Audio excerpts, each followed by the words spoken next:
Assalamualaikum warahmatullahi wabarakatuh. Perkenalkan, nama saya Didi Supriyanti Eskom MTI. Saya adalah dosen tetap program studi Teknik Informatika Diploma 3 di Universitas Raharja. Di sini saya akan menyampaikan metode delivery interaksi assessment. Saat ini saya mengajar mata kuliah perancangan sistem informasi dengan bobot 3 SKS. Mata kuliah ini membahas tentang konsep analisa dan merancang sistem informasi yang memiliki tahapan dalam membuat desain serta merancang sebuah sistem informasi dengan menggunakan alat bantu software visual Faraday.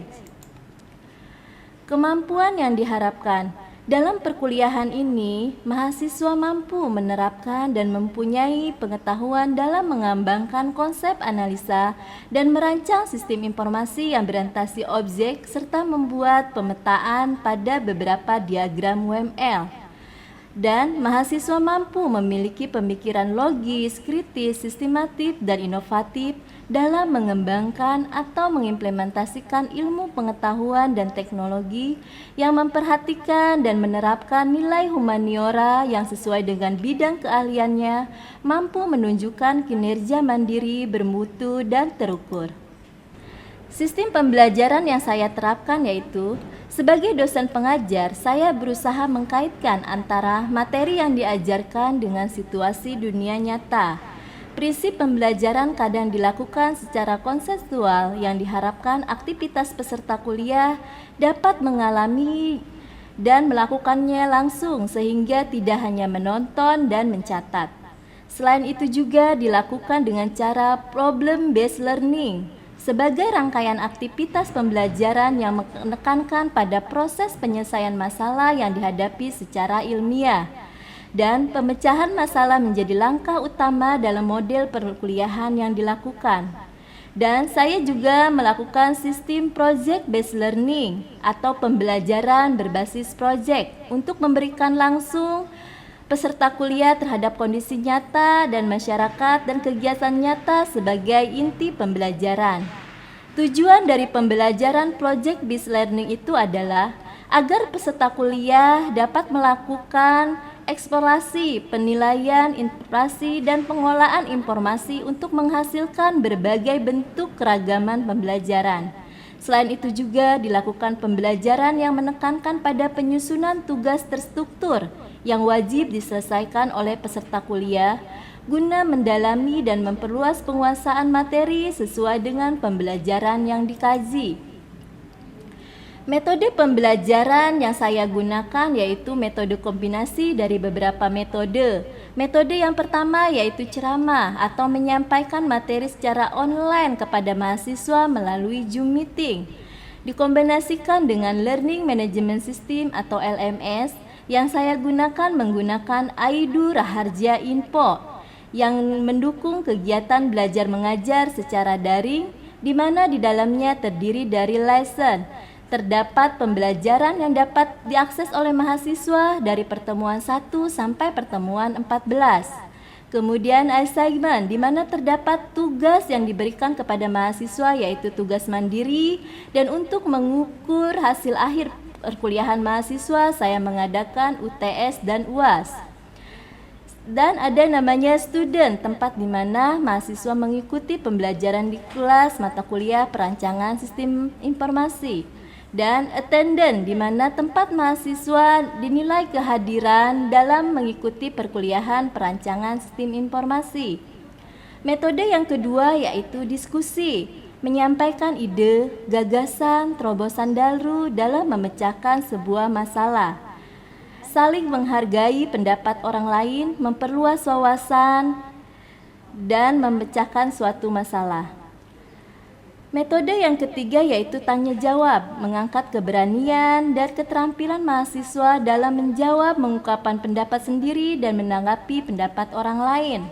Metode yang keempat, demonstrasi atau praktek, aktif mengamati, menyesuaikan antara teori dengan kenyataan dan coba mempraktekkan langsung menggunakan software Faraday. Metode yang kelima yaitu resitasi, mahasiswa membuat resume hasil dari pembelajaran. Interaksi antara dosen dan mahasiswa. Sebagai dosen, saya melakukan interaksi selain membuat grup kelas dalam bentuk Rinpo, chatroom, WhatsApp group yang di dalamnya akan membahas mata kuliah serta diskusi di luar jam kuliah. Juga interaksi dengan mahasiswa dengan melakukan praktek langsung, melakukan penggunaan software Visual Paradise untuk membuat rancangan yang nantinya akan dipresentasikan sebagai tanggung jawab dari hasil kerja mahasiswa. Sistem penilaian yang saya terapkan yang di dalamnya tertuang di dalam RPS mengacu pada bobot presentasi diantaranya: 1. Kehadiran 10%, tugas mandiri dan presentasi 20%, hasil ujian tengah semester 30%, hasil ujian akhir semester 40%.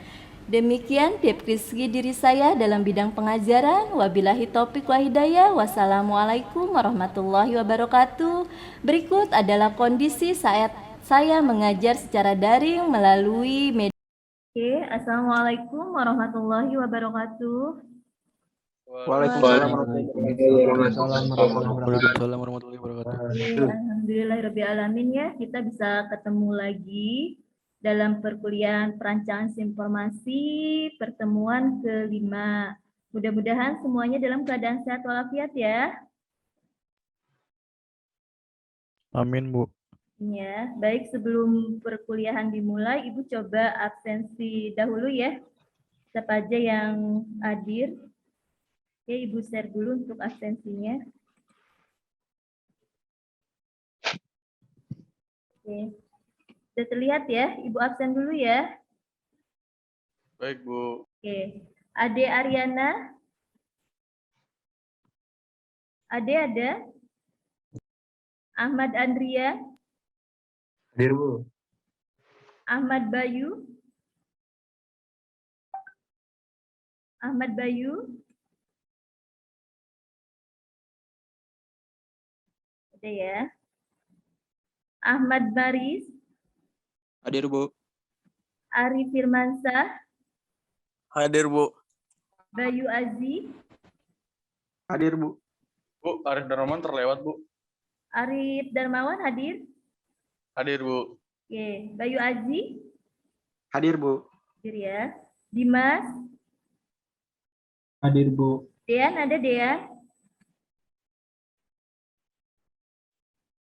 Dean? Tidak ada. Oke, kita lewat dulu. Dewi Aji Pangestu. Hadir, Pipin. Bu. Dewi ada ya? Pipin. Hadir, ya.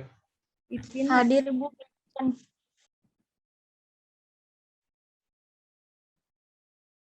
Pipin hadir ya. Hadir, Bu. Ospan. Muhammad Rizky Iya, Bu. Kurniawan. Yang ada Muhammad Akil. Muhammad Rafi. Khairul Mahfud lewat, Bu. Siapa? Khairul Mahfudi. Khairul Mahmudi. Rizky Kurniawan, Muhammad Akil Putrada. Hadir, Bu. Hadir. Akil hadir, Bu. Muhammad Rizky ada. Mahfudi, Bu.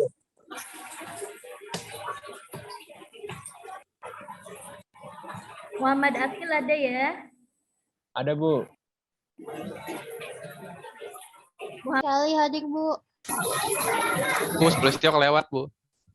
Listio hadir. Sudah. Sali Hadir. ada. Oh, udah. Widyasari ada. Widyasari. Sama, Bu. Nggak ada jaringan katanya.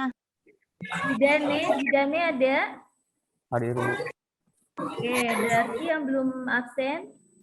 Ade Ariana. Ahmad Bayu Yadi. Bu, Galih, Bu. Gali. Galih, Bu, Galih. Sudah. Sen. Ibu absen. Nah, Setiawan, Bu, hadir, Bu.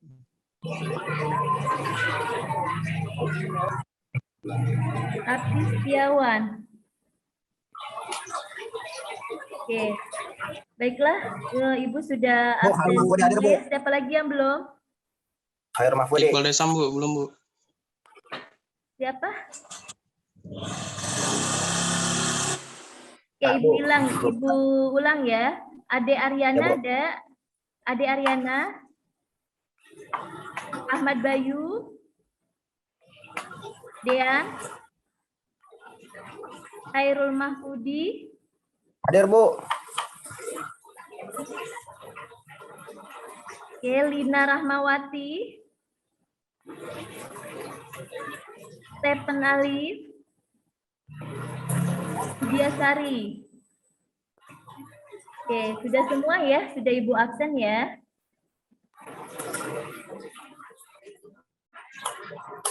Oke, baiklah untuk pertemuan kelima, Ibu nanti bisa share materinya.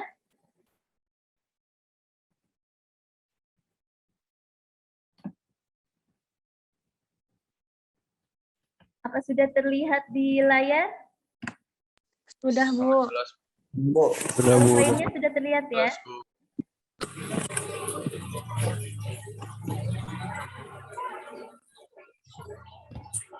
Oke, baiklah. Untuk pertemuan kelima ini, kita akan membahas tentang merancang sebuah sistem ya. Untuk perancangan sistem ini, nanti kita akan membahas tentang modeling tools. Ya, jadi kalau misalnya kita membuat sebuah sistem, kita harus membuat modeling tool-nya. Ya, kalau misalnya kalian membuat sistem perpustakaan atau misal pengambilan bank dan sebagainya, kita harus menggunakan modeling tool-nya. Modeling tool-nya itu terdiri dari apa saja? Nah, di sini ada struktur sistem, analis, dan desain. Nah, untuk analis dan desain ini terdiri dari apa aja? Di sini ada DAD.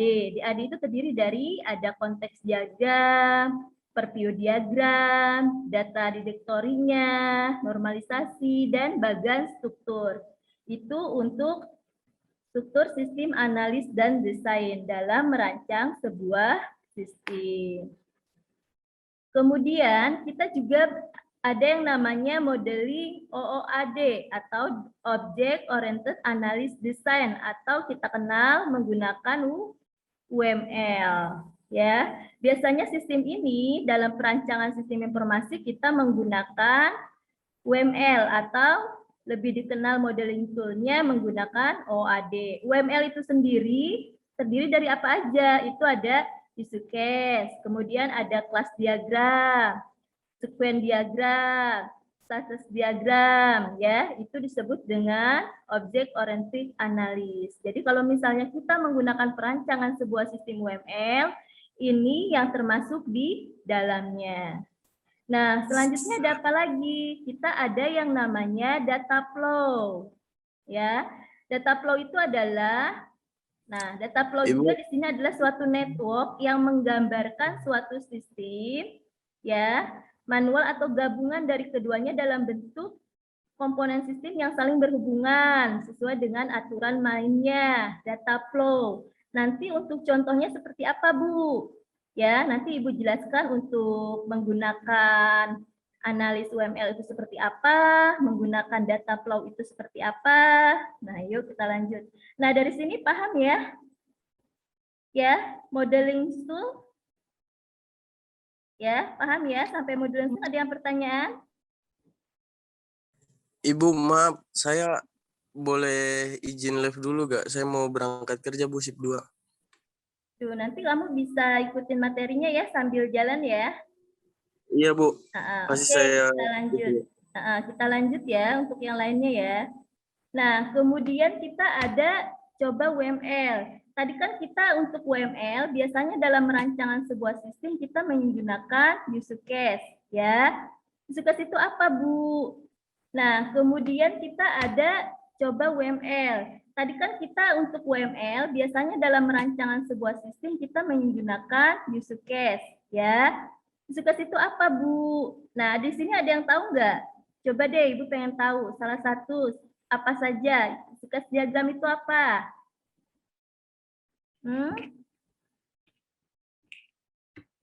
Oke.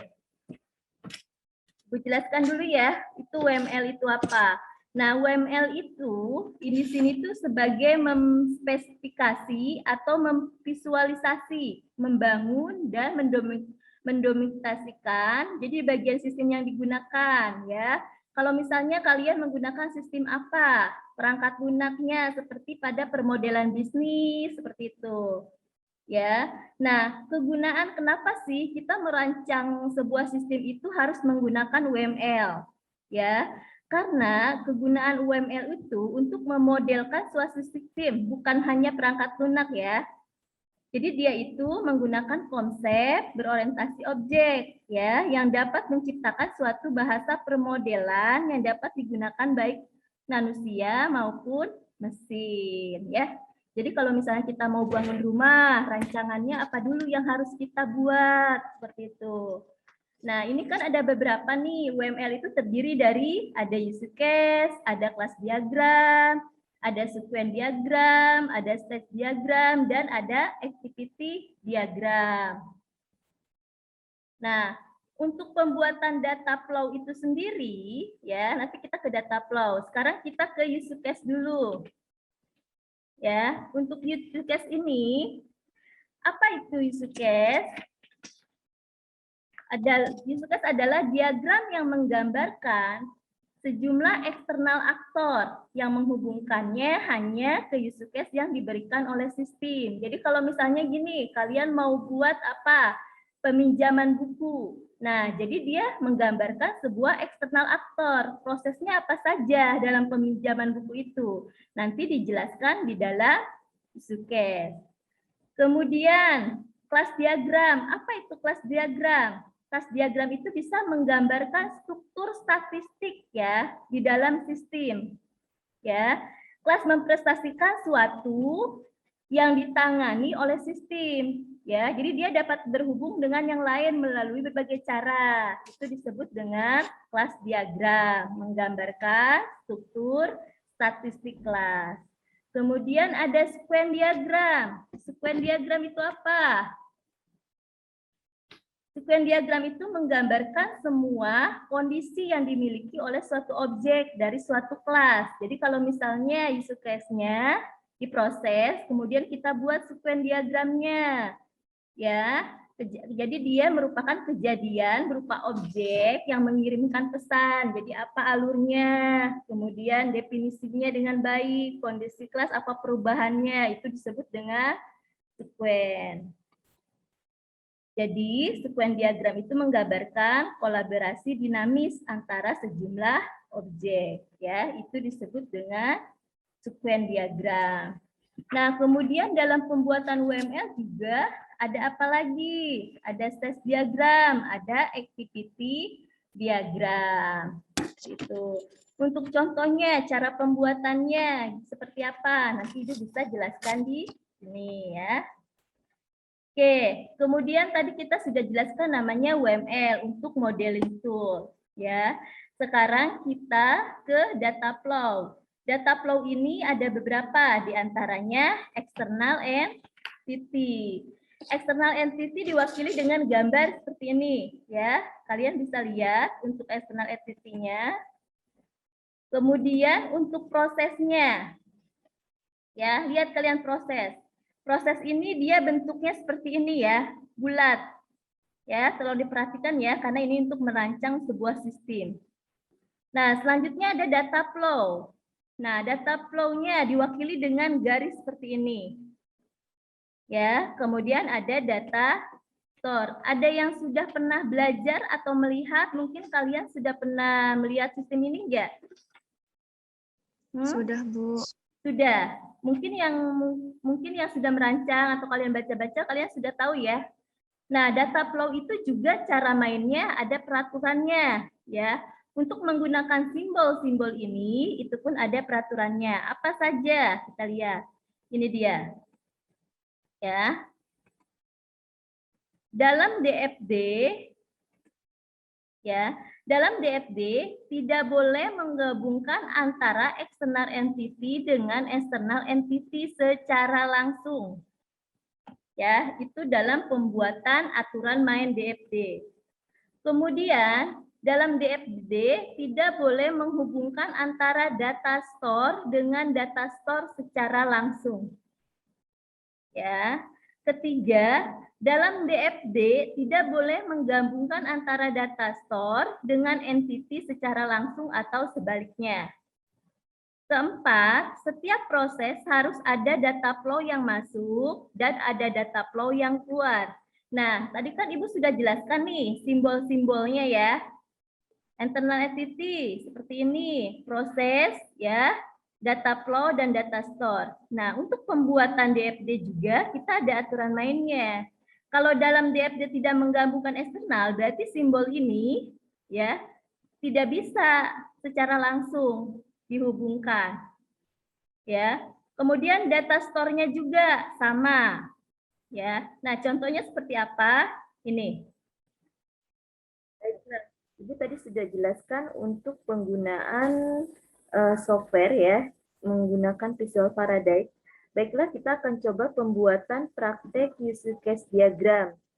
Ya, nanti kita akan praktekkan untuk membuat sebuah rancangan sistemnya. Ya, kalian sudah itu kan download softwarenya yang sudah Ibu share. Ya, kita menggunakan software namanya Visual Paradigm. Ya, nah. Ini yang akan kita gunakan untuk softwarenya. Baiklah, kita coba praktekkan. Ya, kita ambil, kita coba Ibu share. Kita ke aplikasinya. Ya, oke, Ibu mulai dari awal. Ya, untuk pembuatannya. Hapus dulu.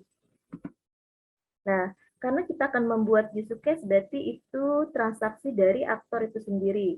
Nah, kita langsung ke aktor saja, ya. Nah, di sini dari aktor ini kita tulis tadi ada apa? Nasabah. Nah, kemudian kita ada prosesnya. Proses selanjutnya nasabah itu ada yang namanya transaksi. Ya, kita ketik juga transaksi. Nah, selanjutnya dan seterusnya. Baiklah, nah dari Ibu yang sudah praktekkan menggunakan software Visual Paradigm, kalian bisa rancang sebuah sistem, kemudian kalian presentasikan dan jabarkan ya. Oke, ini Ibu untuk kembalikan lagi ke kalian. Nanti kalian bisa cara pembuatannya ya. Softwarenya sudah Ibu share juga ya. Oke, di stop dulu. Coba Ibu share materinya dulu ya, yang Ibu ya. Kamu stop dulu.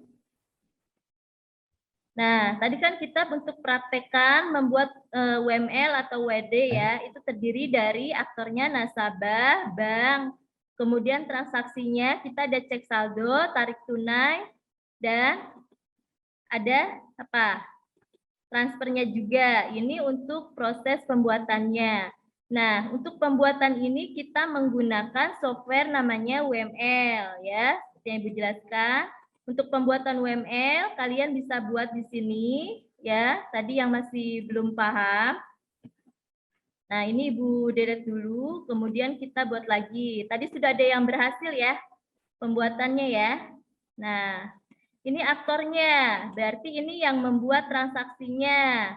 Ya, kalian bisa rename aja, namanya siapa? Di sini tadi nasabah. Oke, kemudian di sini apa? Ini apa tadi? Ada yang tahu? Transaksi. Ah? Transaksi. Oke, transaksi.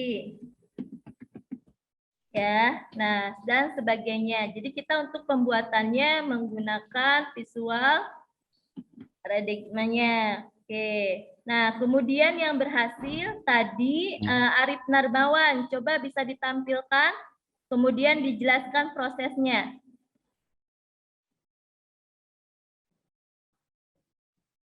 Sebentar. Arif, di-share lagi pembuatan use case-nya. Yang lainnya ada yang berhasil membuatnya? Kalau bisa silakan. Oke, silakan diterjemahkan. Aktornya ada berapa? Kemudian transaksinya apa saja? Oke, Arif silakan. Oke, baik Bu. Di sini aktornya ada dua, yang berperannya ada nasabah dengan bank. Nah, untuk prosesnya itu masuk ke bagian transaksi. Nah, nasabah bisa milih dari 3 transaksi tersebut, cek saldo, tarik tunai, atau transfer. Nanti ketika nasabah sudah memilih salah satu, nanti akan diproses oleh si aktornya, si bank. Gitu, Bu. Oke, ya, paham semua ya? Yang Arif jelaskan sudah mewakili dari proses rancangan sistem nasabah pengambilan uang. Ya.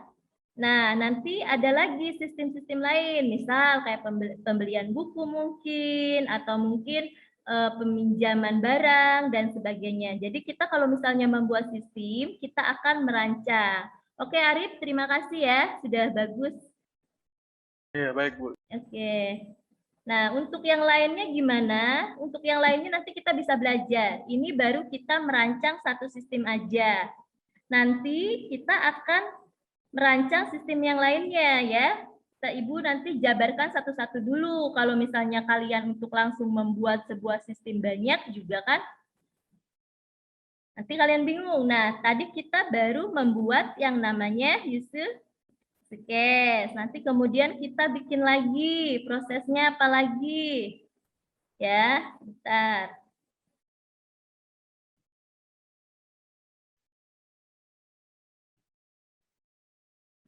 Nah, ada kelas diagram. Nanti kita bahas lagi kelas diagram, cara pembuatannya gimana dan sebagainya.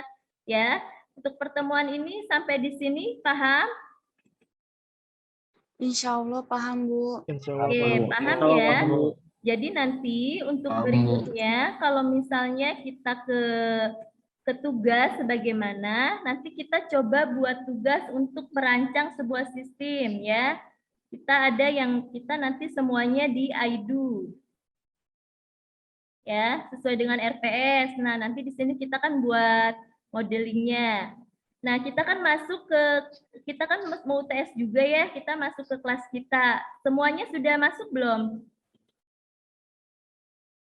Sudah, Bu. Oke, sudah ya. Di sini ada nama mahasiswanya. Ingat, jangan sampai pas ujian kalian malah tidak ada di sini, belum invite atau misal saya belum add. Jangan sampai seperti itu ya. Nah, ini untuk nama-nama mahasiswanya. Kemudian tugas-tugasnya nanti Ibu akan buat ya. Itu untuk tugas assignment-nya. Misal merancang sebuah sistem pembelian buku dan sebagainya, atau mungkin merancang sistem pembelian barang ya. Nah, kemudian nanti juga Ibu di akhirnya akan di-submit, nilai-nilainya juga Ibu akan tuangkan di sini. Nah, kemudian untuk lesson atau materi-materi, kalian nanti akan share di sini ya. Ya, nanti kalian tinggal bisa lihat nanti di sini. Oke, sampai sini mengerti semuanya? Insya Allah mengerti, Bu. Oke, alhamdulillah ya kalau misalnya kita bisa pahami. Ada pertanyaan dari materi yang Ibu sampaikan? Apa sudah ngerti semuanya? Sudah ya? Tadi juga kita sudah coba praktekkan kan cara pembuatannya, itu sudah berhasil. Arif dan Sulistyo itu sudah berhasil pembuatan merancang sebuah sistem. Oke, kalau misalnya tidak ada lagi, Ibu akhiri untuk pertemuan perkuliahan ini ya. Jadi kalau misalnya ada diskusi, pertanyaan, kita tuangkan di WhatsApp grup ya. Oke, ada lagi? Sudah cukup? Cukup, Oke, Bu. kalau Tidak ada. sudah, Ibu akhiri. Wabillahi taufiq wa hidayah. Wassalamualaikum warahmatullahi wabarakatuh.